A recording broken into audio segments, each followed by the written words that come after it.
Following now for days. It has been more than 64 hours since the man charged with killing a Wake County deputy escaped a jail in Virginia. Tonight we have new information about how authorities say he was able to get away, and WRAL investigates how security concerns at the jail could have helped him do it. Thank you for joining us. I'm Deborah Morgan. And I'm Gerald Owens. Wake County Deputy Ned Byrd was shot to death back in August. Alder Maureen Sotelo is charged in his murder, along with his brother. Now, in the last hour, the FBI announced a $50,000 reward for information leading to his arrest. The FBI says Maureen Sotelo used a red car that you see right there in the center of your screen to get away, 26 hours before authorities realized he was even gone. And new today, the FBI has charged his sister, Adriana Maureen Sotelo, with helping him get that car. This is now a case which spans counties and states, and we are staying on top of all the latest developments. WRAL's Matt Tallhelm was at the court appearance for the suspect's sister this afternoon, where we learned how law enforcement says she provided him with the car. And new at 6, WRAL Investigates' Cullen Browder has new documents showing leaders at the jail have been concerned about the locks and keeping inmates inside for months. We're going to get started in Guilford County with the newest information from the courtroom today. And Matt. Yeah, Gerald, Adriana Maureen Sotelo made her first appearance before a judge here in the federal courthouse in Greensboro. That hearing lasted just about 5 minutes. The FBI arrested her last night in Winston-Salem. She is now charged with conspiring to help an inmate, her brother, escape custody. 31-year-old Adriana Maureen Sotelo now sits in a jail cell, accused of helping her brother escape from his. Federal investigators lay out the plan in these court documents obtained by WRAL. They pieced it together from the jail's phone call recordings. Last Friday afternoon at 12:10, investigators say an unnamed inmate called their sibling to pick up a getaway car in High Point. In a follow-up call later that afternoon, the inmate gave Adriana Maureen Sotelo's phone number to their sibling to arrange a spot to pick up the car.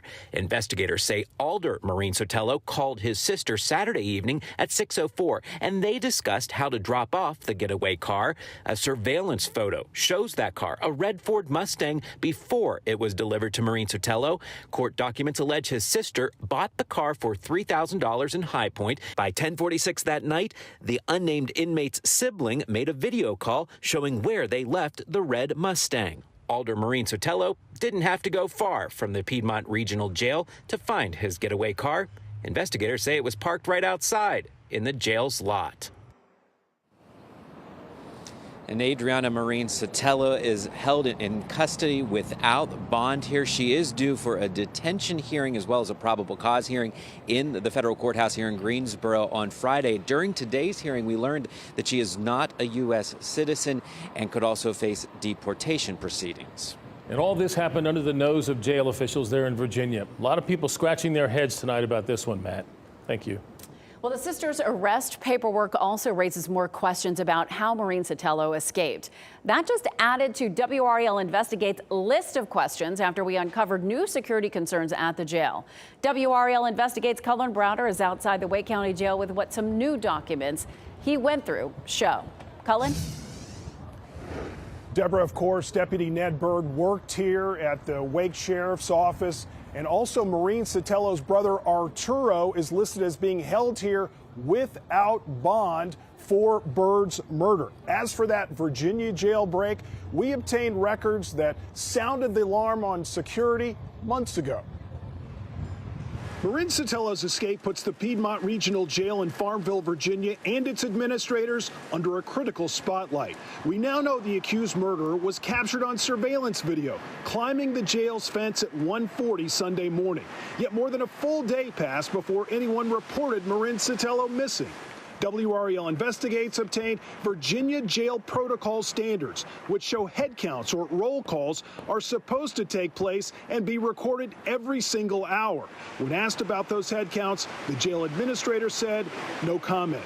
The administrator did tell us the escaped inmates may have manipulated a door lock, but documents obtained by WRAL Investigates show those locks may have been faulty to begin with. These are minutes from the jail's board. Starting in December, they discussed concerns about the need to replace failing locks in 4 dorms, the M and B pods and the C and D pods. In January, more talk about the locks, but no action. Same story in February and March. We reached out to the company mentioned by the board to handle those repairs. The company told us, quote, there have been no recent contracts. Now, the WRAL Investigates team also reached out to jail leaders in Virginia to find out if Maureen Sotelo was staying in one of those dorms with the confirmed failed locks. No response at this point. Those board minutes also describe staffing shortages, but we're not getting any answers from jail leaders, so it's really hard to determine what role, if anything, those staffing shortages played in the escape. Deborah. Very puzzling, all of this. Cullen Browder, live outside the Wake County Jail. Thank you, Cullen. We're going to stay on top of this story as it develops. Tonight at 7, we're going to walk you through the latest timeline of events. And on WRAL.com, we're going to have all the latest updates as we get them. This was a mess in every way, shape, or form. It was the worst morning commute in years for people in Raleigh this morning when this trash spilled from that tractor trailer all over I-40 on both sides. I want to take a look at both before and after. It took about 4.5 hours for crews to get everything up. Raleigh police cited the driver of the truck for failing to maintain their lane. The DOT says the center median was damaged, but the columns supporting the Avon Ferry Road Bridge were not. Drivers in Raleigh will get a smoother ride on a major road, but not without some traffic headaches. In less than an hour, lane closures will begin along sections of Wade Avenue inside the Beltline. The DOT is resurfacing a big section of that roadway between Ridge Road and Capitol Boulevard.